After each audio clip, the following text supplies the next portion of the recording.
It's not like Joe Biden wasn't warned about this. I was reading an article today that he consulted everyone down to Stanley McChrystal, who was very vocal, very much against the Obama administration's policies in Afghanistan.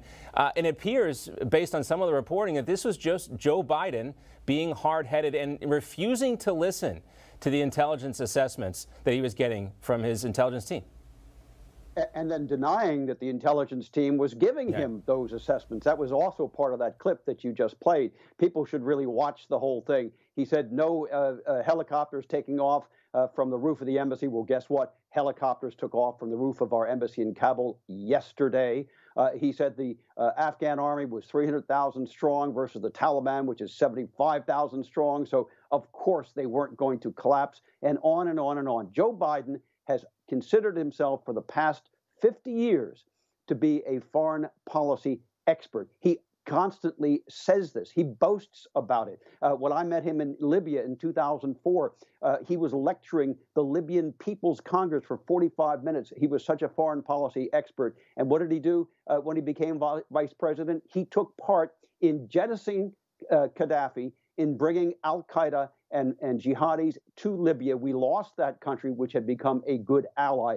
Joe Biden has shown consistently that he knows zero about foreign policy, but he knows a lot about his own ego. And he's almost shown a contempt for the Afghanistan war throughout his entire time as vice president, now as president, and for many years, after 9/11. He did not seem interested in seeing this through, Congressman King.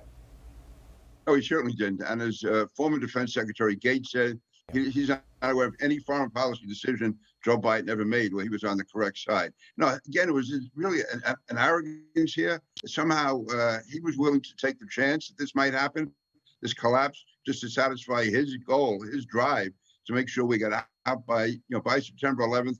And you were talking about real lives here. I mean, how they could have allowed all those interpreters to stay behind, all those people who worked at the American bases, without making sure that there was enough military might there to protect them until the withdrawal was completed. So no, this is indefensible. This is all on Joe Biden. It's a sad day for America. There are 2 months left in the fighting season. During the wintertime, a lot of these Taliban fighters cross over into Pakistan, disappear into the mountains, and the fighting subsides. They knew this, Ken. They could have just, held things off a little bit, or they could have done things and got out earlier. They could have done a better job to get out these interpreters. But I want to also focus back on something that Jen Psaki said last week when she was asked about, how the Taliban would handle something like this and if they had the potential of overrunning Kabul. Here's what she said. The Taliban also has to make an assessment about what they want their role to be in the international community. She's giving them a lot of moral weight there with that type of statement, Ken. And when I listened to the UN meeting today and Linda Thomas-Greenfield, the UN ambassador, making these proclamations about what the Taliban must do from here on out. But, she doesn't have any leverage at the UN. Jen Psaki doesn't have any leverage. No one has any leverage with the Taliban. They have what they want. They have control of Kabul. Well, that's absolutely right. They have control of Kabul. And look, you mentioned those translators and interpreters. It's very important, as Mr. King mentioned. These are people who put their lives at stake to help us, and we have left them behind. If you want to know what that feels like, read my book, ISIS Begins, which is the story of an Iraqi interpreter working for U.S. Special Forces. It's the same thing that's going to happen here. The biggest mistake Biden made, and this is really when it is a decision that he made in July, was to pull out of Bagram Air Base. When he pulled out of Bagram Air Base, we lost whatever capability we had to fly armed predators over Taliban positions, to enforce the deal that President Trump had signed, which, as you mentioned in your lead, it was a conditioned withdrawal by the United States. I went and reread it yesterday. It has some pretty tough conditions on the Taliban, and President Trump enforced them by bombing them when they violated the agreement, which they did exactly once.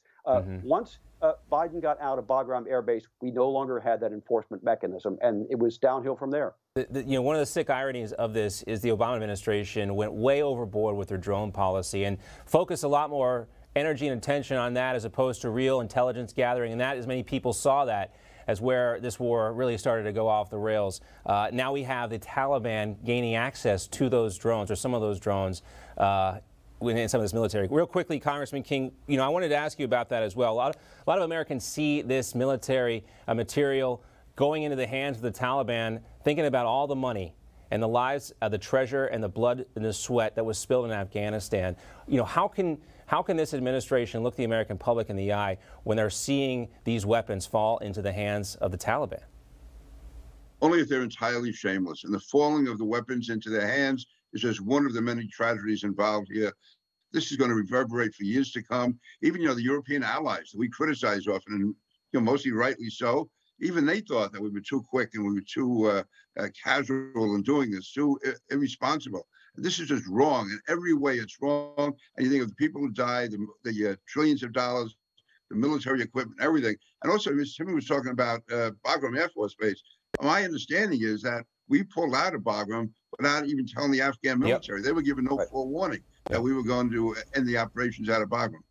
Yeah, it's so many big question marks that are unexplainable at this point. Joe Biden, as we indicated, will be speaking at 3:45. A lot of questions to answer on his plate. Thanks so much, Congressman Peter King, Ken Timmerman. We appreciate it, gentlemen. Thank you so much.